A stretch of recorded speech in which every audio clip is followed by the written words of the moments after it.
Na mtukiwa katika makao makuu ya polisi Ziwani Zanzibar, wilaya ya Mjini, ikiwa ni katika sherehe za mahafali ya kitaifa, mahafali ya 5, maadhimisho ya mahafali ya vituo vya TEHAMA ambavyo vimekutanisha vituo mbalimbali kutoka Zanzibar, kote Unguja na Pemba. Na hapa siku ya leo tutapata nafasi ya kuzungumza na wanafunzi pamoja na walimu ambao wamehudhuria katika mahafali haya ya 5 kitaifa. Atatueleza labda changamoto ambazo wamekuwa wakizipitia wakati wote huo, lakini wamenufaika vipi na mafunzo haya ambayo wameyapata kwa muda wote. Lakini kikubwa zaidi, leo wanafunzi hao wamehitimu. Ni vipi wataenda kuitumia elimu yao hii ama mafunzo yao haya ambayo wameyapata katika maisha yao ya mitaani huko ambako wanaenda. Ungana nami, jina langu ni Rehema Shaibu, lakini unaweza ukanita Raybella.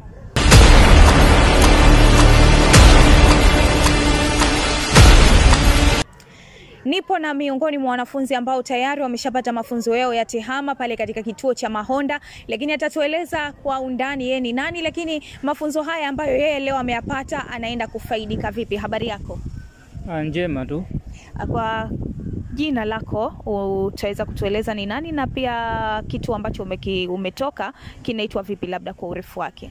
Kwa jina naitwa Omar Idi Rafi, ni miongoni mwa wanafunzi ambao wamepata elimu hii ya TEHAMA katika kituo cha Mahonda, wilaya ya Kaskazini B, Zanzibar. Kwa muda wako ambao wewe umetumia pale katika kituo cha Mahonda kupata elimu yako hii mpaka sasa hivi umehitimu, labda unatuambia nini kuhusu elimu yako? Yaani unaenda kuitumia vipi hapo ambapo utakapotoka? Kuhusu elimu yangu kupitia pale kituoni nimenufaika na mambo mengi sana, na elimu niliyopata pale itaniwezesha mimi mwenyewe kuanza kujisaidia kimaisha kama kujiajiri na kufanya mambo mengine ya kidigitali ili kuendana na kasi ya maendeleo ya kidigitali ambayo inakuja duniani. Hii elimu ya TEHAMA kwa upande wako unaionaje katika huu ulimwengu ambao sisi ndo tupo nao, tunaita ulimwengu wa kidigitali, na hii elimu ya TEHAMA?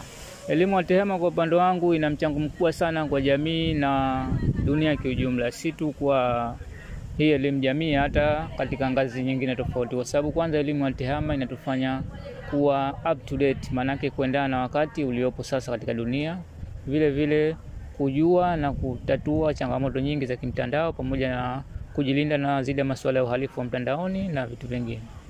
Kuna kijana sasa hivi ambaye anakuangalia, yupo nyumbani, haelewi kuhusu elimu ya TEHAMA ama anatamani lakini hajui namna gani anaweza kufika ama kupata elimu hii, unamwambia nini? Namwambia kwamba kama ni mkazi wa Zanzibar, hivi vituo kwa Zanzibar vipo 6, lakini kama ni mkazi wa Pemba, hivi vituo kwa Pemba vipo 4. Kwa hiyo serikali imejitahidi kujenga hivi vituo katika karibu kila wilaya ili kuhakikisha vijana wanatumia fursa hii muhimu ili kupata ujuzi na kama njia ya kujiajiri pamoja na kuleta fursa za maendeleo. Katika swala hili la kujipatia mafunzo ya TEHAMA kwa upande wa wanawake, wakina mama hawakuwa nyuma kabisa. Kama unavyoona hapa pembeni yangu, mkono wa kulia na mkono wa kushoto ni wanamama mahiri kweli kweli, wanawake ambao wamejitoa kwa ajili ya kwenda kupata mafunzo hayo ya TEHAMA. Habari zenu? Na nataka nianze na mkono wangu wa kulia huku. Kwa jina unaitwa nani? Kwa jina naitwa Amina Masahib Maji, natokea kituo cha TEHAMA Mkokotoni. Na kwa upande wako? Kwa jina naitwa Chumu Al Hassan, natokea kituo cha Mahonda. Sawa, leo mmemaliza hapa kuhitimu. Tuanze na kwa upande huku, ikiwa ni Mkokotoni, huku upande wa Mahonda. Wewe kwa upande wako kipi ambacho kimekuvutia mpaka ukaenda katika kituo cha Mahonda, cha Mkokotoni? Vituo ni vingi lakini wewe umehitimu Mkokotoni, huyu amehitimu Mahonda. Kwa mujibu wa mimi hapa, kiangalia kituo cha Mkokotoni kwanza ni rahisi na mimi kwa mujibu ninapokaa, kwa sababu mimi nakaa kituo cha polisi. Kwa hiyo pale kituo kile pale ni rahisi kwa mimi. Alafu pia zile huduma zinatolewa pale zimenivutia na walimu wake ni mahiri, wazuri. Inshoti ndio akanifanya nikaenda kusoma pale. Sawa, kwa upande wako, kwa upande wangu wa kushoto hapa mwanamama ambaye yeye ametokea upande wa Mahonda. Kipi hasa ambacho kimekusukuma kwenda katika haya mafunzo ya TEHAMA na hukuona kwamba haya mafunzo yanawafaa wanaume tu na sio wewe mwanamke?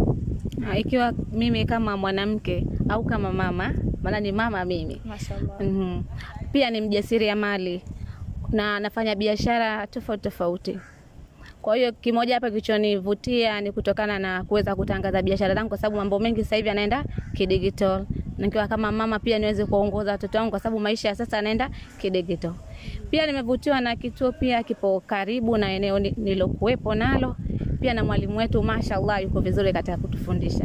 Kwa sababu kwa jinsi nilivyoenda na nilivyo sasa, huwezi kuamini kama mimi mama na nina watoto. Ni hivyo tu. Sawa, tunaendelea. Sasa hivi tayari umeshapata mafunzo na umeshahitimu siku ya leo. Haya mafunzo ambayo umeyapata, kama ulivyotuambia, tupo katika maisha ya kidigitali. Unaenda kuyatumia vipi ili iwe motivation kwa hawa wengine ambao bado hawajajiunga na vituo hivi? Nitatumia kwa sababu kwenye mafunzo kama haya kuna fursa mbalimbali zinazotoka. Tuchukulie kama leo tumeambiwa kuna app ambao unaweza ukafanya biashara kupitia app hizo. Kwa hiyo ni fursa moja wapo pia ambao leo nimeweza kuijua, au naweza kuenda moja kwa moja na nikatumia katika masuala yangu ya kibiashara ambao nipo nayo. Narudi upande wangu wa kulia. Siku ya leo tayari mmeshahitimu kwa shangwe na vigeregere, furaha zimekuwa ni nyingi, lakini unatuahidi nini utakapoenda mtaani kupitia haya mafunzo ambayo umeshapatiwa muda wote huu uliokuwepo darasani? Kwa mujibu wa mafunzo niliyopata na leo tayari tusha graduate, kutokana na hapo naweza kana nikaanzisha stationery yangu na pia nikawahamasisha watu hasa nyumbani kwetu, kwa sababu kule kwetu si shamba, unajua kama ni Mkokotoni. Watu wa kule wengi wana nini sana mambo yale ya kuvuvi sijui nini, lakini hajajiimarisha sana katika mambo ya kusoma. Kwa hiyo kama mujibu nimepata elimu hii, naweza kuwahamasisha na walimu wetu pia waweze kufanya vizuri ili tuweze kuhamasika zaidi kusoma na mambo mengine tuweze kuendelea. Sawa, kwa kumalizia hapa na swali la mwisho, ama sio swali, ni ushauri kutoka kwa pande zote mbili, upande wangu wa kulia na upande wangu wa kushoto. Unamshauri nini mwanamke ambaye yupo huko maeneo ambayo wewe unatokea, ambaye yeye hana wazo lolote la kujiunga na mafunzo haya ya TEHAMA, yupo nyumbani amekaa ametulia? Kwa mujibu wangu mimi namshauri kwanza ajue tu kwamba dunia inaenda kidigito. Chochote unachotaka kufanya lazima utumie digital, na huwezi kuitumia hivyo mpaka uwe umesoma. Na vituo tumewekewa rahisi kama hivyo vya TEHAMA kila pahali vipo. Kwa hiyo yeye kama kweli anataka maendeleo yake na familia yake, anatakiwa aende akasome TEHAMA, kwa sababu kuna vyeti unapewa. Na mujibu hivyo vyeti unaweza kupata ajira tofauti tofauti na unaweza kutambulika kiduniani. Asante. Lakini nikirudi kwa upande wa mama ambaye yeye amejitambulisha ni mama wa familia nyumbani, vipi kwa upande wako, mtoto wako ambapo atakuwa taratibu utamnufaisha vipi na mafunzo haya ya TEHAMA ambayo wewe umeyapata?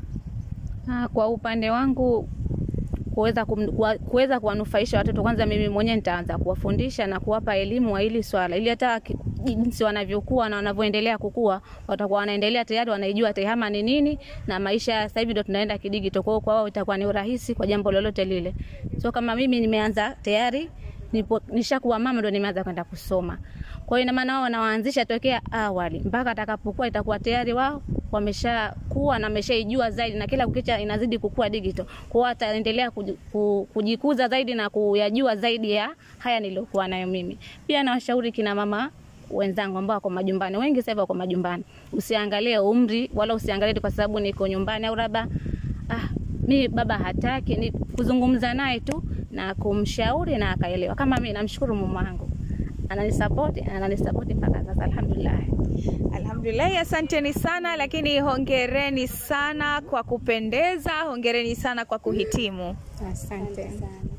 Na pia nimepata bahati ya kukutana na mwalimu ambaye anaendelea kulisongesha gurudumu hili la kutoa mafunzo katika kituo cha TEHAMA cha Mahonda, lakini yeye atatueleza ni nani, lakini pia tutapata kujua machache na mengi kuhusiana na elimu hii ya TEHAMA. Habari yako?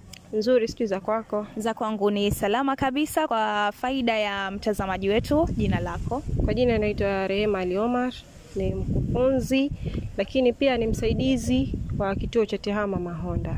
Ukiwa kama mkufunzi wa kituo cha TEHAMA Mahonda, tueleze ni namna gani ambavyo mnakuwa mnawapatia wanafunzi wenu ambao wanafika pale mafunzo haya ya TEHAMA kuhakikisha wanafikia lengo la kidigitali?